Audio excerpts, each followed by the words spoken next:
Welcome back. শুরু করছি human development and resource ম্যানেজমেন্টের আরেকটি টিউটোরিয়াল ক্লাস ইউনিট 6-এর চ্যাপ্টার 2 শুরু করছি। এই চ্যাপ্টার 2-কে আমরা দুটো ভিডিওতে ভাগ করে পড়াশোনা করব। আশা করি তোমরা সবাই ভালো আছো। শুরু করছি। এই চ্যাপ্টারটার নাম হচ্ছে বিশেষ চাহিদা সম্পন্ন শিশুদের ব্যবস্থাপনা। প্রথমেই বলি যে বিশেষ শিক্ষা বলতে কি বোঝায়। বিশেষ শিক্ষা হলো ব্যতিক্রমী শিশুদের বিশেষ পদ্ধতিতে শিক্ষাদান। তার জন্য স্পেশাল স্কুল থাকে তাদের। নর্মাল স্কুলে তারা কিন্তু ভালোভাবে বন্ধুদের সঙ্গে মানিয়ে ঠিক মতন পড়াশোনাটা করে উঠতে পারে না। তাই জন্য বিশেষ শিক্ষার মাধ্যমে বা স্পেশাল এডুকেশনের মাধ্যমে স্পেশাল স্কুলে তাদের শিক্ষাদান করা হয়। আমরা বিশেষ শিক্ষার সংজ্ঞাটা একটু দেখে নিই। শিক্ষাক্ষেত্রে বিশেষ শিক্ষা শব্দটি বিভিন্ন প্রকার বিশেষ বা ব্যতিক্রমধর্মী শিশুদের শিক্ষাদানের ক্ষেত্রে ব্যবহার করা হয়। বিশেষ শিক্ষা হলো বিশেষ শ্রেণীকক্ষ অথবা ব্যক্তিগত নির্দেশনা, যেখানে বিভিন্ন কৌশল এবং বিষয়বস্তুকে সেই সমস্ত শিক্ষার্থীর জন্য প্রস্তুত করা হয় যাদের শিক্ষণ চাহিদা আদর্শ বিদ্যালয়ের পাঠ্যক্রম দ্বারা পূরণ হয় না। অর্থাৎ আদর্শ বিদ্যালয়ে তারা কোপ আপ করতে পারে না বলে তাদের বিশেষ কৌশলের মাধ্যমে বিশেষ শিক্ষা প্রতিষ্ঠানে শিক্ষা গ্রহণ করতে হয়। এই পদ্ধতিটাকেই বলা হয় বিশেষ শিক্ষা। এরপর আমরা দেখে নেব একীভূত শিক্ষা বা মেইনস্ট্রিম এডুকেশন কাকে বলে। মেইনস্ট্রিম এডুকেশন হচ্ছে নর্মাল স্কুলে নর্মাল বাচ্চাদের সঙ্গে যা শিক্ষা গ্রহণের পদ্ধতিটাই হচ্ছে মেইনস্ট্রিম এডুকেশন। যারা স্বল্প প্রতিবন্ধকতা যুক্ত বাচ্চা, তাদের অনেক সময় নর্মাল স্কুলে নর্মাল বাচ্চাদের সঙ্গেই শিক্ষার গ্রহণের ব্যবস্থা করে দেওয়া হয়। তো এই পদ্ধতিটাকে বলা হয় মেইনস্ট্রিম এডুকেশন। এরপরে আমরা দেখব সমন্বিত শিক্ষা কাকে বলে বা ইন্টিগ্রেটেড এডুকেশন।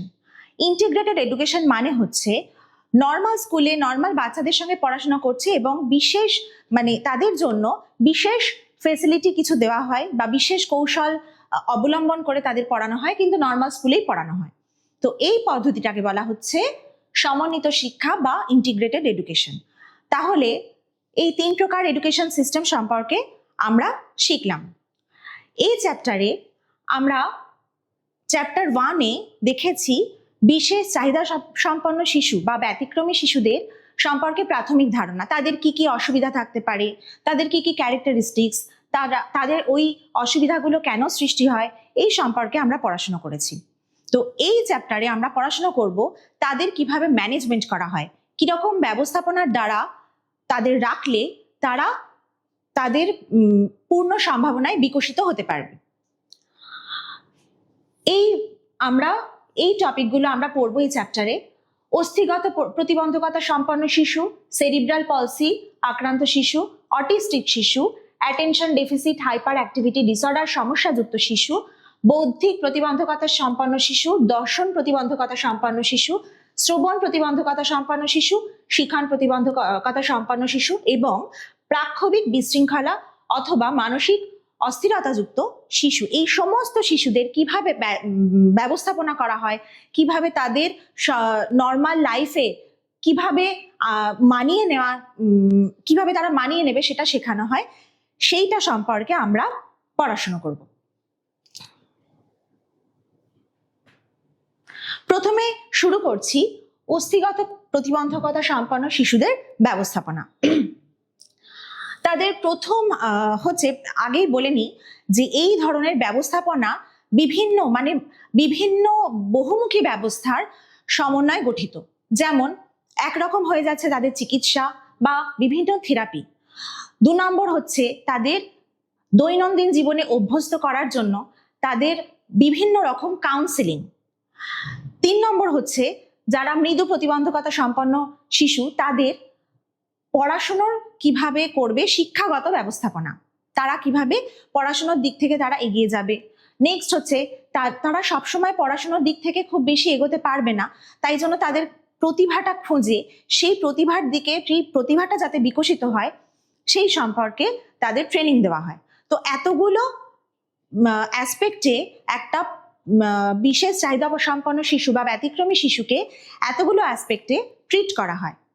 তাহলে অস্থিগত প্রতিবন্ধকতা সম্পন্ন শিশুদের প্রথম অ্যাসপেক্টটা হচ্ছে থেরাপিউটিক প্রতিকার, অর্থাৎ তাদের বিভিন্ন থেরাপির মাধ্যমে এক্সারসাইজ, বিভিন্ন রকম সরঞ্জামের ব্যবহারের দ্বারা তাদের নানান ধরনের এক্সারসাইজ করানো হয়, নানান ধরনের ব্যায়াম করানো হয়, যাতে তাদের পেশি নমনীয় থাকে, যাতে তাদের অস্থিতে ব্যথা কম হয়, যাতে তারা নিজের কাজটা নিজে করতে পারে, অন্যের উপর ডিপেন্ড করতে হয় না। নেক্সট হচ্ছে ওষুধ। বিভিন্ন ওষুধ প্রয়োগ করা হয় এই ধরনের শিশুদের, যাতে অস্থির ব্যথা, অস্থি সন্ধির ব্যথা অথবা পেশির ব্যথা, পেশির টান ভাব এগুলো কম হয়। নেক্সট হচ্ছে অস্ত্রোপচার বা অপারেশন। যদি কোনো প্রয়োজন হয় তখন অপারেশনের ব্যবস্থা করা হয়। অপারেশনের দ্বারা কোনো অস্থির গঠনগত কোনো সমস্যা থাকলে বা পেশির কোনো সমস্যা থাকলে অপারেশনের দ্বারা অনেক সময় ঠিক করা সম্ভব হয়। কিছুটা মাত্রায় ঠিক হয়, হয়তো সম্পূর্ণভাবে কিওর হয় না, কিছুটা মাত্রায় কিওর হয়, এবং সেটা অবস্থা বুঝে চিকিৎসকেরা অপারেশন করেন। অনেক সময় কারুর অ্যাক্সিডেন্টে বা কোনো গঠনমূলক সমস্যার কারণেও কারুর হাত পা বা যে কোনো লিম্ব থাকে না বা চলে যায়। অনেক সময় অপারেশন করে সেগুলো কেটে বাদ দিয়ে আর্টিফিশিয়াল লিম্ব লাগানো হয়, এটা আমরা সবাই জানি। এই প্রসঙ্গে একটা ছোট্ট গল্প বলি। আমাদের জনপ্রিয় একজন অভিনেত্রী আছেন সুধা চান্দন। তিনি 16 বছর বয়সে তিনি নাচের জগতের উন্নতি করছিলেন, কিন্তু মাত্র 16 বছর বয়সে তার একটা পা কিন্তু চলে যায়, কেটে বাদ দিতে হয়। ওই পা কেটে বাদ দেওয়ার পরে তিনি ভীষণভাবে মানসিকভাবে বিপর্যস্ত হয়ে যান, কিন্তু তার কিছুদিনের মধ্যেই, কিছু মাসের মধ্যেই আর্টিফিশিয়াল লিম্বের ব্যবস্থা করা হয়, মানে আর্টিফিশিয়াল পা লাগিয়ে তিনি কিন্তু আবার দৈনন্দিন জীবনে ফিরতে শুরু করেন। এমনকি ওই আর্টিফিশিয়াল পা লাগিয়ে তিনি 2 বছরের মাথায় আবার ফিরে আসেন নাচের জগতে। ওই আর্টিফিশিয়াল পায়ের সাহায্যেই তিনি এমন ডান্স পারফরমেন্স করেন, এমন স্টেজ পারফরমেন্স করেন যে নর্মাল মানুষ বুঝতেই পারবে না যে তার ওই রকম আর্টিফিশিয়াল লিম্ব ব্যবহৃত হয়েছে। সুধা চান্দন একজন পপুলার ফেস, সেই কারণে নামটা অনেকেরই জানা আছে, কিন্তু এরকম বহু শিশু, বহু মানুষ আছে যারা আর্টিফিশিয়াল লিম্ব ব্যবহার করে কিন্তু নর্মাল লাইফে ফিরে এসেছে, এমনকি খেলার জগতেও ফিরে এসেছে। এরকম বহু উদাহরণ আমরা পেয়ে থাকি। আচ্ছা, নেক্সট হচ্ছে সহায়ক প্রযুক্তি। কিরকম কি সহায়ক প্রযুক্তি ব্যবহৃত হয়? এদের ক্ষেত্রে ক্রাচ, হুইল চেয়ার বা সাপোর্টিভ কোনো ডিভাইস যার সাহায্যে তারা হাঁটাচলা করতে পারে, মুভমেন্ট করতে পারে, এই ধরনের ডিভাইস ব্যবহারের মাধ্যমে তারা কিন্তু নর্মাল লাইফে ফিরে আসে বা নর্মাল লাইফ লিড করতে পারে। এরপরে হচ্ছে শিক্ষাক্ষেত্রে সুবিধাজনক পরিবেশ। কিরকম সুবিধাজনক পরিবেশ? তারা যদি নর্মাল স্কুলে ভর্তি হয় বা তারা যদি নর্মাল স্কুলে থাকে, সেই স্কুলে প্রশস্ত দরজা, চওড়া চওড়া দরজা, তাদের হুইল চেয়ার, মুভ করার জন্য র্যাম্প, এগুলো কিন্তু করে দেওয়া হয়, এবং এগুলো আইনও আছে যে নর্মাল স্কুলেও তারা যাতে শিক্ষা গ্রহণ করতে পারবে, সুবিধা পাবে। আর স্পেশাল স্কুল তো আছেই তাদের। তো শিক্ষাগত ক্ষেত্রে যদি সুবিধাজনক পরিবেশ তারা না পায়, তাদের কিন্তু অনেক রকম সমস্যার সৃষ্টি হয়। তো তাদের পূর্ণ সম্ভাবনায় বিকাশিত হওয়ার জন্য শিক্ষাক্ষেত্রে এই কিছু কিছু সুবিধা তারা পেয়ে থাকে বা তাদের দেওয়া হয়। এরপরে হচ্ছে ব্যক্তিগতকৃত শিক্ষা কর্মসূচি। ব্যক্তিগতকৃত শিক্ষা কর্মসূচি ব্যাপারটা কি? বিষয়টা হচ্ছে বিভিন্ন প্রতিবন্ধকতা সম্পন্ন শিশুদের নানান রকম স্পেশাল চাহিদা থাকে। যেমন অস্থিগত প্রতিবন্ধকতা, তাদের একরকম চাহিদা, ব্লাইন্ড যারা তাদের একরকম চাহিদা, অটিস্টিক যারা তাদের একরকম চাহিদা। আবার প্রতিবন্ধকতার মাত্রা নির্বিশেষে, মাত্রার উপরও ডিপেন্ড করে, হ্যাঁ, কিরকম তাদের কিরকম চাহিদা। কেউ গুরুতর আক্রান্ত, কেউ মৃদু আক্রান্ত, তো কারোর সঙ্গে কারোর মিলটা হয় না। ওই কারণে স্পেশাল চাইল্ডদের ক্ষেত্রে তাদের নিজস্ব কি চাহিদা আছে, নিজস্ব কোথায় সমস্যা আছে, সেইটা খুঁজে বার করে সেইভাবে, সেই রেসপেক্টে তাকে শিক্ষাদান পদ্ধতিটা বলে ব্যক্তিগত শিক্ষা কর্মসূচি বা ইন্ডিভিজুয়ালাইজড এডুকেশনাল প্রোগ্রাম, আইইপি। এই ইন্ডিভিজুয়ালাইজড এডুকেশন প্রোগ্রাম বা ইন্ডিভিজুয়ালাইজড এডুকেশনাল প্ল্যানও বলা হয়, যে বিশেষ মানে একজন বাচ্চার ক্ষেত্রেই যে যে জিনিসগুলো প্রয়োজন সেই জিনিসগুলো ওপর অ্যাটেনশন দিয়ে সেইভাবে তাকে শিক্ষাদান করতে হয়। এরপরে হচ্ছে অভিভাবক প্রশিক্ষণ বা প্যারেন্টাল ট্রেনিং। যারা ব্যতিক্রমী শিশু তাদের অভিভাবকরাও কিন্তু একটু মানে কিছু মাত্রায় একটু মানসিকভাবে ভেঙে যান বা মানসিকভাবে তারা অতটা স্ট্রং থাকেন না। তারা যাতে মানসিকভাবে স্ট্রং থাকেন তার জন্য কিন্তু তাদের কাউন্সিলিং করানো হয়। আবার তারা যাতে তাদের সন্তানদের হেল্প করতে পারেন, তাদের সন্তানদের সুবিধা অসুবিধাগুলো বুঝে সেই তাদের সন্তানকে সেইভাবে ডিল করতে পারেন, সেই হিসাবেও তাদের প্রশিক্ষণ দেওয়া হয়। এটাকেই বলে অভিভাবক প্রশিক্ষণ। অর্থাৎ মা বাবাদেরও কিন্তু প্রশিক্ষণ নিতে হবে যে তার সন্তানকে কিভাবে তারা ডিল করবেন। এরপরে চলে আসছি মানসিক সহায়তা। যাদের প্রতিবন্ধকতা আছে, অল্প হোক মাঝারি হোক, তারা কিন্তু মানসিকভাবে কিছুটা সমস্যায় ভোগে। সেই শিশুরা মানসিকভাবে তারা পিছিয়ে থাকে সমবয়সী বাচ্চাদের থেকে। তো মানসিকভাবে তারা যাতে পিছিয়ে না থাকে, তাদের মানসিকতাটা যাতে গ্রো করে, তাদের মেন্টাল গ্রোথ যাতে হয় সেই কারণেও তাদের কিন্তু কাউন্সিলিং করা হয়। এটা বেশিরভাগ ক্ষেত্রেই হয়। এই অস্থিগত প্রতিবন্ধকতা সম্পন্ন শিশুদের ক্ষেত্রেও তারা নিজেরা দেখছে যে তাদের পিয়ার গ্রুপ ছুটে বেড়াচ্ছে, হেসে খেলে বেড়াচ্ছে, অথচ তারা পারছে না। তো তারা তো হীনমন্যতায় ভুগবে। তো সেইটা কাটানোর জন্য, তাদের মনে জোর দেওয়ার জন্য কাউন্সিলিং করা হয়। এখানে দেখা যাচ্ছে বাচ্চাকে ব্যায়াম করানো হচ্ছে, বিভিন্ন প্রকার মানে বিভিন্ন প্রকার এক্সারসাইজের মাধ্যমে বাচ্চাটা যাতে সুস্থ থাকে সেটা চেষ্টা করা হচ্ছে, ছবি দেওয়া আছে। নেক্সট হচ্ছে সেরিব্রাল পলসি আক্রান্ত শিশুদের ব্যবস্থাপনা। প্রথমেই সেরিব্রাল পলসির যা যা সিমটমস আছে সেই সিমটমস গুলো দেখে আগে হচ্ছে এই রোগটাকে শনাক্তকরণ করাটা একটা বড় ব্যাপার। রোগ যত দ্রুত শনাক্তকরণ করা যাবে তত রেজাল্ট ভালো হবে, তাড়াতাড়ি ট্রিটমেন্ট শুরু করা যাবে, ফলে রেজাল্ট ভালো আসবে। তো প্রথমেই চলে আসে দ্রুত শনাক্তকরণ, আর্লি ডিটেকশন, অর্থাৎ রোগটিকে দ্রুত শনাক্তকরণ করা পদ্ধতি অবলম্বন করতে হবে। এরপরে হচ্ছে ওষুধ প্রয়োগ। রোগ যদি তাড়াতাড়ি ধরা পড়ে যায় তাহলে প্রয়োজনীয় ওষুধ প্রয়োগ করতে হবে। ওষুধের মাধ্যমে সেরিব্রাল পলসি আক্রান্ত শিশুদের সমস্যা হচ্ছে তাদের মাসেলে অতিরিক্ত টান ধরে, হঠাৎ করে কম্পন ধরে।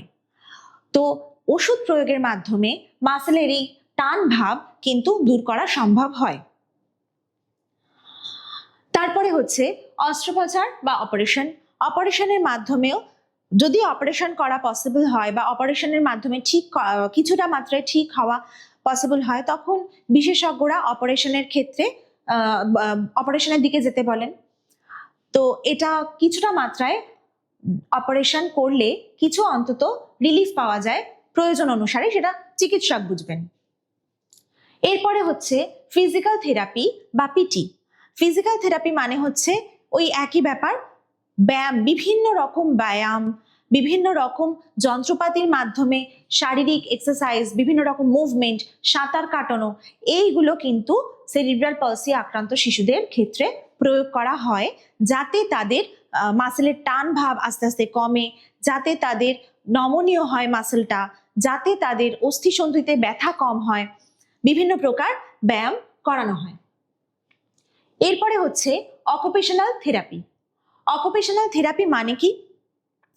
অকুপেশনাল থেরাপি মানে হচ্ছে এমন কিছু থেরাপি যার মাধ্যমে কোনো বাচ্চা দৈনন্দিন নিজের কাজগুলো করতে সমর্থ হবে। দৈনন্দিন কাজ বলতে কি?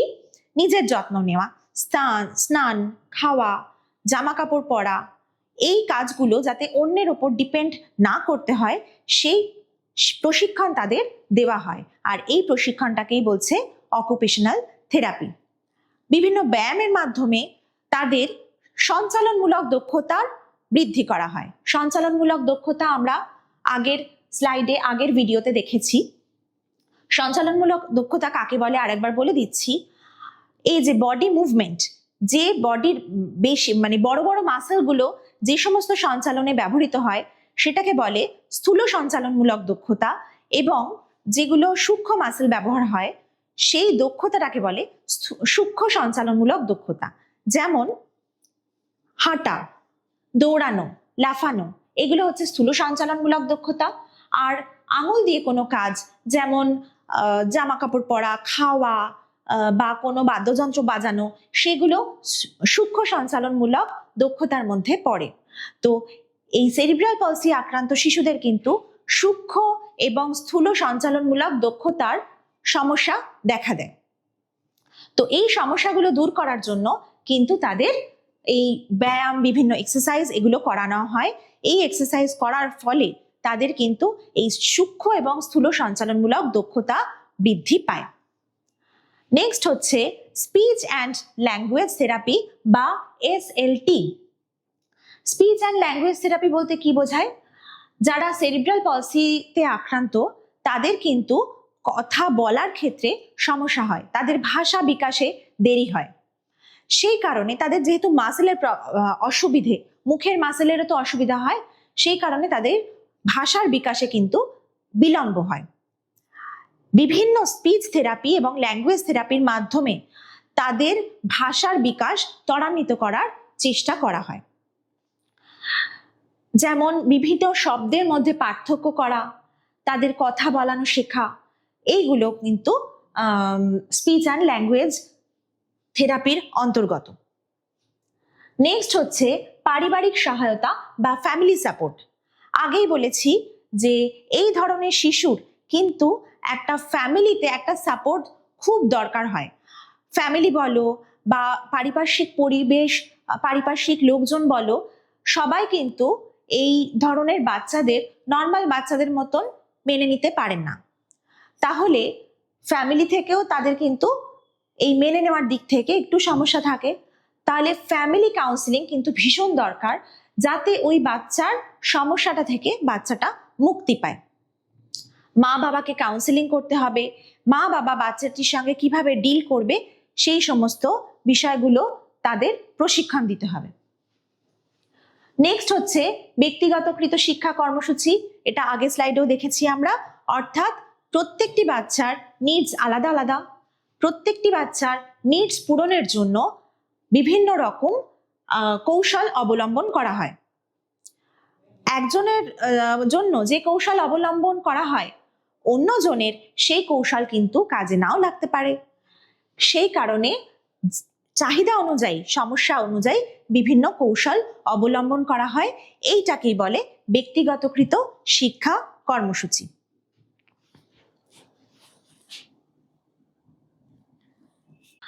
এরপরে আসছি attention deficit hyperactivity disorder সমস্যাযুক্ত শিশুদের ব্যবস্থাপনা। প্রথমে হচ্ছে ঔষধ। মেডিসিন কিভাবে প্রয়োগ করা হয় না, তাদের মস্তিষ্কের মধ্যে বিভিন্ন রাসায়নিক উপাদান থাকে। তো এই রাসায়নিক উপাদানগুলোর অনেক সময় ভারসাম্যের অভাব দেখা দেয়। তো এই ভারসাম্যের অভাব হলে কিন্তু তাদের বাহ্যিক প্রকাশটা হচ্ছে ওই অ্যাটেনশন ডেফিসিট বা হাইপার অ্যাক্টিভিটি চলে আসে। এই বাহ্যিক প্রকাশ মানে এই রোগের কারণটা এরকম হতে পারে, মস্তিষ্কের রাসায়নিক উপাদানের ভারসাম্যের অভাব। তো ওষুধ প্রয়োগ দ্বারা এই উপাদানগুলির ভারসাম্য বজায় রাখা যায় বা বজায় রাখা সম্ভব হয়, এবং তার ফলেই মনোযোগ, যে অমনোযোগী হয়ে যাচ্ছে বাচ্চা বা অতিরিক্ত অস্থিরপনা, এগুলো কিছুটা হলেও হ্রাস পায়। নেক্সট হচ্ছে আচরণগত থেরাপি। আগেই আরেকটা কথা বলে রাখি, ওষুধ প্রয়োগের ক্ষেত্রে এটা কিন্তু সবার ক্ষেত্রে যে ওষুধ প্রয়োগ করতে হবে তার কোনো ব্যাপার নেই। এটা চিকিৎসকরা যেরকম বুঝবেন সেরকম অনুযায়ী তারা ট্রিটমেন্ট করেন। ওষুধ প্রয়োগ ছাড়াও কিন্তু কাউন্সিলিং পদ্ধতিতে, কাউন্সিলিং করে বা অন্যান্য থেরাপির মাধ্যমে বাচ্চাটার মনোযোগ বৃদ্ধি করা যায়, অথবা এই যে হাইপার অ্যাক্টিভিটির স্বভাবটা, অস্থির একটা স্বভাব, সেই স্বভাবটা কমানো সম্ভব হয়। তো আমরা পরবর্তী পয়েন্টে চলে আসি, আচরণগত থেরাপি বা বিহেভিয়ার থেরাপি। এই বিহেভিয়ার থেরাপি কি না, ব্যক্তির বাচ্চাটার আচরণ তো বিভিন্ন রকম হয়ে যাচ্ছে, যে অ্যাটেনশনের প্রবলেম বা তার অতিরিক্ত অস্থিরপনা, এরকম আচরণটা কমানোর জন্য তাকে আচরণ থেরাপি বা বিহেভিয়ার থেরাপি করানো হয়। এই থেরাপির মাধ্যমে বাচ্চাটার কিন্তু মনোযোগ ফেরে এবং তার অস্থির একটা মনোভাব যে সেটা কমে। আবার বাচ্চা যখন কোনো আচরণ করে, কোনো নেগেটিভ আচরণ, হ্যাঁ, অস্থির হচ্ছে বা কথা শুনছে না বা একই কথা বলছে, এই ধরনের নেগেটিভ আচরণগুলো অনেক ক্ষেত্রে কি করা হয়, গুরুত্ব দেওয়া হয় না।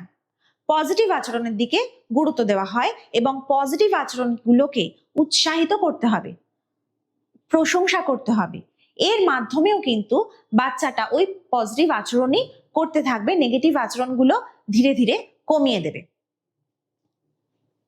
নেক্সট হচ্ছে বিদ্যালয় ভিত্তিক কর্মসূচি এবং বিভিন্ন পদ্ধতি। বিদ্যালয় ভিত্তিক বিভিন্ন কর্মসূচি গ্রহণ করার মাধ্যমে কিন্তু বাচ্চাটির এই প্রবলেমটা দূর করা সম্ভব হয়। কিরকম কর্মসূচি? না, প্রজেক্ট ওয়ার্ক। বিভিন্ন বন্ধুদের সঙ্গে একটা টিম তৈরি করে তাদের যদি কোনো কাজের দায়িত্ব দেওয়া হয়, তাদের যদি কোনো প্রজেক্ট করানো হয়, তাহলে কিন্তু অনেক সময় তারা উপকৃত হয়। এই দলবদ্ধ কাজের মাধ্যমে তাদের সহযোগিতার মনোভাব গড়ে ওঠে। কোনো একটা কাজ যে আমি কমপ্লিট করব, সেই ব্যাপারে সে উৎসাহিত হতে পারে। বন্ধুদের সাহচর্যে তার মানসিক স্ট্রেস কমে। তো এই ব্যাপারগুলোর জন্য বিদ্যালয়ের বিভিন্ন কর্মসূচি গ্রহণ করা হয় বা বিভিন্ন প্রজেক্টের মাধ্যমে বাচ্চাটিকে এঙ্গেজ করে বাচ্চাটির কিন্তু এই সমস্যাটা কিছু মাত্রায় দূর করা সম্ভব হয়। নেক্সট হচ্ছে জীবনধারার সঙ্গে সামঞ্জস্য। কিরকম ব্যাপারটা? রুটিন। তাদের নির্দিষ্ট একটা রুটিন ফলো করা হয়। নির্দিষ্ট রুটিন মানে তাকে বলে দেওয়া হলো, তোমার এই রুটিন সকাল থেকে রাত পর্যন্ত এই তুমি করবে, এবং সেই রুটিনটাকে ফলো করার জন্য তাকে নানান রকম ভাবে উৎসাহিত করা হয়। এটা একটা পদ্ধতি। নেক্সট হচ্ছে জিনিসপত্র সঠিক স্থানে রাখা। পড়াশুনো বা খেলার পরে বাচ্চার মধ্যে অভ্যেস গড়ে তুলতে হবে যে সঠিক স্থানে জিনিসপত্র রাখতে হবে। এটা যে কোনো বাচ্চার ক্ষেত্রেই এই অভ্যেসটা গড়ে তোলা হয়। এদের অভ্যেসটা গড়ে তুলতে একটু সমস্যা হয়, যারা এরকম অ্যাটেনশন যাদের নেই বা খুব অস্থির যারা, তাদের এই অভ্যেসটা গড়ে তুলতে একটু সমস্যা হয়। সেই কারণে এই সমস্যাটাকে ওভারকাম করে বাবা মাকে অভ্যেস করাতে হবে যে তোমাকে তোমার সঠিক স্থানে জিনিসপত্র রাখতে হবে। নেক্সট হচ্ছে উপযুক্ত পরিবেশ প্রদান। যখন সেই বাচ্চাটি পড়াশোনা করবে, সেই পড়াশোনার জায়গাটা যদি অতিরিক্ত কোলাহলপূর্ণ হয়, তখন তার তো পড়াশোনায় মন বসবে না। তাই জন্য তাকে এমন একটি পরিবেশ প্রদান করতে হবে যেখানে, যে পরিবেশে সে মনোযোগী হবে। নেক্সট হচ্ছে স্বাস্থ্যকর অভ্যেস গঠন করা। স্বাস্থ্যকর অভ্যাস মানে কি? সঠিক সময়ে সঠিক কাজটা করা, সঠিক সময়ে খাওয়া বা পুষ্টিকর খাদ্য গ্রহণ, বিশ্রামটাও সঠিকভাবে নিতে হবে। যদি বাচ্চার বিশ্রাম কম হয়, তার কিন্তু এমনিতেই মন মেজাজ খারাপ হয়ে যায় এবং এমনিতেই অস্থির একটা ভাব চলে আসে। তো সুতরাং প্রত্যেকটা স্বাস্থ্যকর অভ্যেস তৈরি করে তুলতে হবে বাচ্চাটার মধ্যে। নেক্সট হচ্ছে স্পষ্ট নির্দেশনা বা ক্লিয়ার ইনস্ট্রাকশন। বাচ্চাটিকে ক্লিয়ার ইনস্ট্রাকশন দিতে হবে যাতে সে ওই ইনস্ট্রাকশনটা ফলো করতে পারে। কিরকম? জটিল ইনস্ট্রাকশন বা জটিল পদ্ধতিতে তারা পড়াশোনাটা করতে পারবে না। তাদের জন্য সহজ পদ্ধতিতে পড়াশোনাটাকে ভেঙে যে পড়াটা করানো হচ্ছে সেটাকে ভেঙে সহজ এবং সরল পদ্ধতিতে যদি পড়ানো হয়, সেই বাচ্চাটা উৎসাহিত হবে। বিভিন্ন রকম অন্যান্য নির্দেশনা, শুধু পড়াশোনা তো নয়, অন্য নির্দেশনাটা স্পষ্ট হতে হবে এবং একটা ইনস্ট্রাকশন একবার। আস্তে আস্তে ভালো অভ্যেসগুলো গঠন এইভাবেই করা হবে। নেক্সট হচ্ছে উৎসাহ। বাচ্চাটিকে যে কোনো কাজে যদি উৎসাহ দেওয়া হয়, তবে কিন্তু বাচ্চাটি ওই কাজগুলো করতে আগ্রহী হবে। তাহলে উৎসাহ একটা খুব গুরুত্বপূর্ণ একটা পয়েন্ট, যে জিনিসটা ও শিক্ষক শিক্ষিকা বা মা বাবা পারিপার্শ্বিক ব্যক্তির কাছ থেকে ও যদি উৎসাহ পায় তাহলে কিন্তু তার মন মেজাজ ভালো থাকবে, অস্থিরপনার ব্যবহার কমবে, অস্থির ব্যবহারটা কমবে এবং তার অ্যাটেনশনও ধীরে ধীরে গ্রো করবে। নেক্সট হচ্ছে পেশাদার নির্দেশিকা বা প্রফেশনাল গাইডেন্স। এই ধরনের বাচ্চাদের ক্ষেত্রে যদি সমস্যা তীব্র আকার ধারণ করে তখন কিন্তু একজন প্রফেশনালের নির্দেশনা ফলো করাটা খুবই প্রয়োজন। প্রফেশনালি তাকে কাউন্সিলিং করলে সেই বাচ্চার অনেক ইমপ্রুভমেন্ট হতে পারে। নেক্সট স্লাইডে আমরা দেখব অটিস্টিক শিশুদের ব্যবস্থাপনা। অটিজম সম্পর্কে আমরা আগের স্লাইডে পড়াশোনা করেছিলাম। আজকে দেখব অটিস্টিক শিশুদের কিভাবে ম্যানেজ করা হয় বা কিভাবে তাদের ইনস্ট্রাকশন দেওয়া হয়, কিভাবে ব্যবস্থাপনা করা হয়।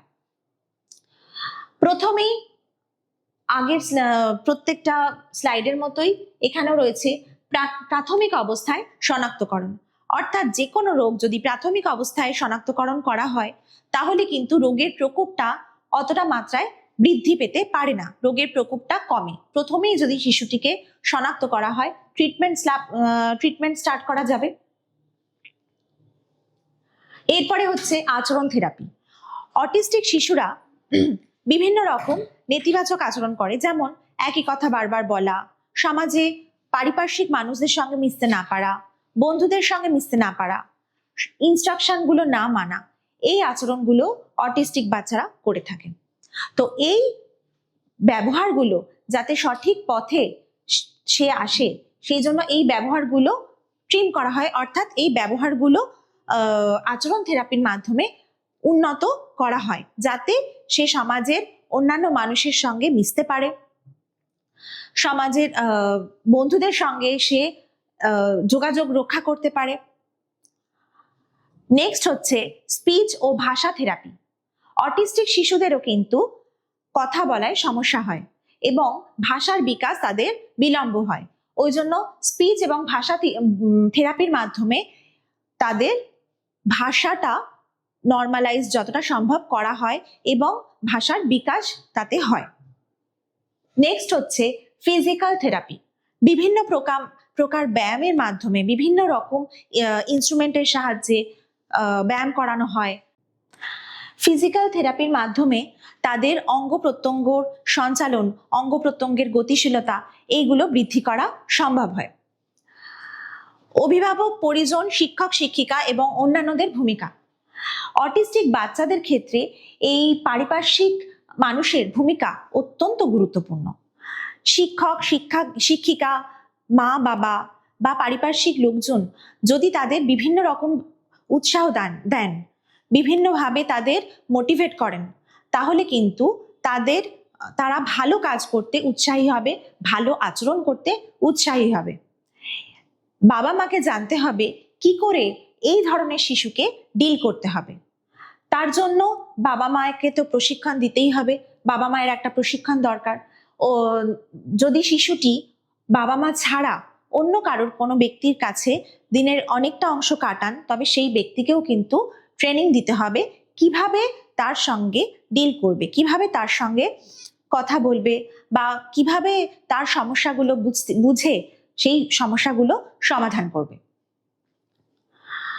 নেক্সট হচ্ছে ব্যক্তিগতকৃত শিক্ষা কর্মসূচি। এটা আগের মতোই যে প্রত্যেকটি বাচ্চার একরকম সিমটমস শো করে না, বিভিন্ন রকম সিমটমস শো করে এবং বিভিন্ন রকম তাদের সমস্যা। প্রত্যেকের সমস্যা বুঝে সেই অনুযায়ী ডিল করাটাই হচ্ছে চ্যালেঞ্জ এবং সেই অনুযায়ী তাদের পড়াশুনো বা যে কোনো কাজ করাতে হবে। আর একটা জিনিস আছে যেটা হচ্ছে অনুকূল পরিবেশ।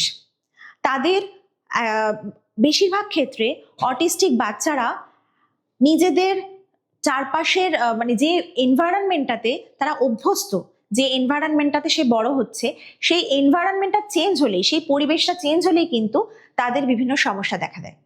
তাহলে ওই অনুকূল পরিবেশের একটা কিন্তু বড় ভূমিকা আছে।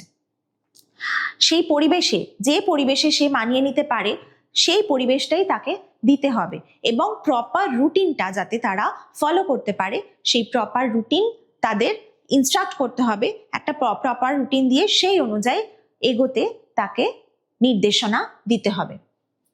তাহলে এইটা হয়ে গেল আমাদের চ্যাপ্টার 2 ভিডিওর একটা পার্ট। পরবর্তী সমস্যাগুলো নিয়ে আমরা পরবর্তী ভিডিওতে দেখে নেব। Thank you.